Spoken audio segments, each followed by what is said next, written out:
This video is brought to you by hoodbeast.com. Design your own custom hoodies. hoodbeast.com. We are beast.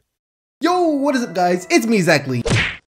Fire alert, code red. I got some new teaser heat to bless y'all's lives with today. LeBron James and Kevin Durant, two of the best players the NBA has to offer right now, currently battling it out in the NBA Finals. You know, right now they are probably the furthest things from being friends. But 6 years ago when LeBron first joined Miami, things were a bit different. You know, LeBron was already arguably known as the greatest player in the league at the time, while Kevin Durant was the young guy on the come up. And despite them playing for separate teams during the offseason, the best players always want to work out with each other, you know, help push each other's games to another level. And KD and LeBron were training together that summer. And while they were preparing to set flames to the court once the season started, they were also setting flames to the studio. That is right, KD and LeBron, during their training session, made a song. Now, I don't have the full song for you guys, but we do have a little teaser, you know, take a listen. And every hater all the same. I'm feeling like the world is Skip Bayless and I'm LeBron James. It ain't easy on the path I'm on, but put the world on my back cause I'm that strong. Long journey I've been on from the very start. No way I die off with this iron heart. It's the kid King James, acting 330. Let's get him. Did KD just say every hater all the same? I'm feeling like the world is Skip Bayless and I'm LeBron James while he was on the track with LeBron James, and that's great stuff right there. Let's just take another listen though. We really couldn't tell much from that, what, 25 seconds? And every hater all the same. I'm feeling like the world is Skip Bayless and I'm LeBron James. It ain't easy on the path I'm on, but put the world on my back cause I'm that strong. Long journey I've been on from the very start. No way I die off with this iron heart. It's the kid King James, acting 330. Let's get him. We can't hear enough to get a full gauge of this song. Like I said, it was only like 25 seconds long, but this was just two guys having fun in the studio, and this was really fun to see, especially since they're both in the NBA Finals right now, and we kind of needed something like this to lighten the mood. But real quick though, KD and LeBron, next time you guys decide to hit the studio, hit my line, you know, give me a call because I can do some things in the studio. This could possibly explain a whole lot.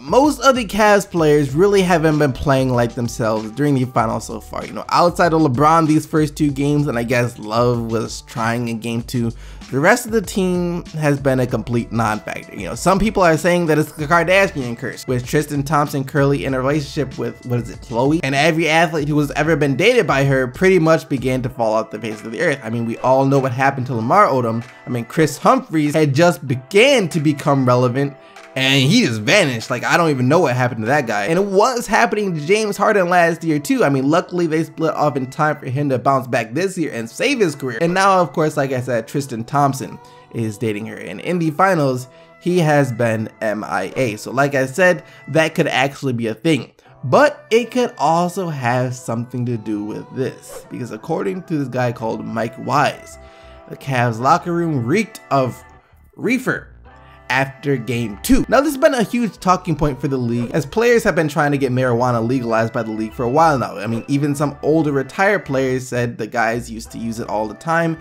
and they played much better when they were on it. But hey, overall, this was just some guy that reported it. Maybe it's true, maybe it's not. Although if it is true and I had to take a guess as to what player on the Cavs it was, I think I'd have a pretty good idea. Hi, Ma. What's going on? What's going on, Ma? Hassan Whiteside, what are the top 3 things you think of on the court related when you hear that name? For me, it's blocks, dunks, and rebounds. Things he's done best. One of the last things on that list though would be shooting, especially threes. I mean, it's not like he took a single 3 last year. Matter of fact, he hasn't taken a single 3-pointer his entire career. So if you were to tell me that Hassan Whiteside is now a 3-point shooter, I'd call you crazy. Hassan Whiteside though, if he were to tell me that he can now shoot 3s, I'd say he's crazy too. But he did say he can shoot 3s now yesterday. Yeah, you heard that right. Come tip off of the 2017-2018 NBA season, Hassan Whiteside will be coming to a perimeter near you. I might shoot a 3 every once in a while, but I'm still more about getting in the paint, just shooting jumpers, face up post game. I don't really want to be like a big time perimeter guy. I just want to shoot enough to where you actually have to guard it. Even threes. I can shoot threes, but I don't want to be one of those centers that shoot 5 or 6 threes and then you're not even dominating in the paint anymore. So besides the obvious shots taken at Brook Lopez with that last statement, this is crazy to think about. You know, outside of 5 to 10 feet away from the rim for his whole career, Whiteside has been offensively, let's say, offensively challenged. And it does sound crazy that he says he can now magically shoot threes, but it has happened before. Remember how I just said he took shots at Brook Lopez with the last remark about how guys are now shooting like 6 threes a game and are no longer dominating in the post? You know, that was Brook Lopez last year. Because one of the craziest things that happened in the NBA last year that kind of flew under the radar was Brook Lopez and the 3-point shot he added to his game seemingly overnight. I mean, this season, during the 2016-2017 season, Brook Lopez attempted 387 threes, a little over 5 per game while hitting around 35% of those. In his entire 8 seasons in the league before that, Lopez shot a total of 31 triples and made 3 of them. So Hassan Whiteside adding a 3-point shot to his game won't be the first time it has happened to a player like him. And as for Lopez not dominating in the paint as much, that is evident by the drop in his rebounding numbers last year. Now, he was never ever considered to be an elite rebounder or even a good or average rebounder for his position. You know, he was slightly to well below average as an NBA center at rebounding the ball, but last year he was a below average rebounder for a center, a power forward, a small forward, even below average compared to some point guards and shooting guards in the NBA. I mean, he only got 5 rebounds per game, down from the nearly 8 he had the season before that. So that's what Hassan Whiteside, who is one of the best rebounders in the NBA, doesn't want to happen to him because he is always on the perimeter like Lopez was last year. Overall though, it's just going to take a long time for me to get used to seeing Hassan Whiteside jacking up threes, but I guess that's the way the game is now. If you want to play, you gotta be able to shoot.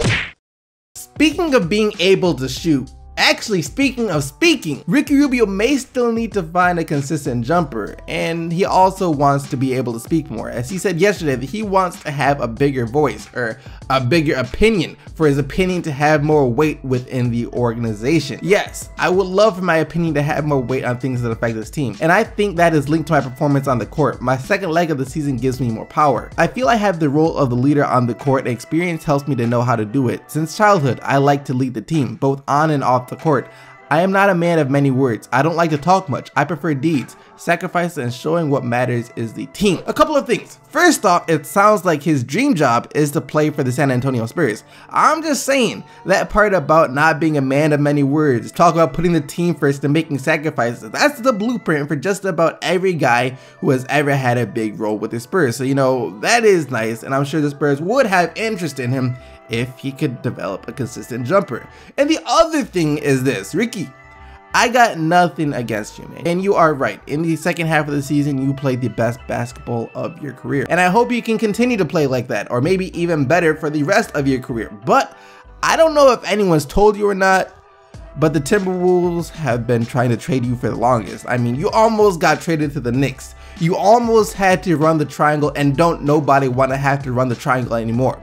So I'm not sure if by voice, you mean your voice as to where you end up, where like you don't want to have to play for Phil, or what, because you are one of the most likely players to get traded this offseason.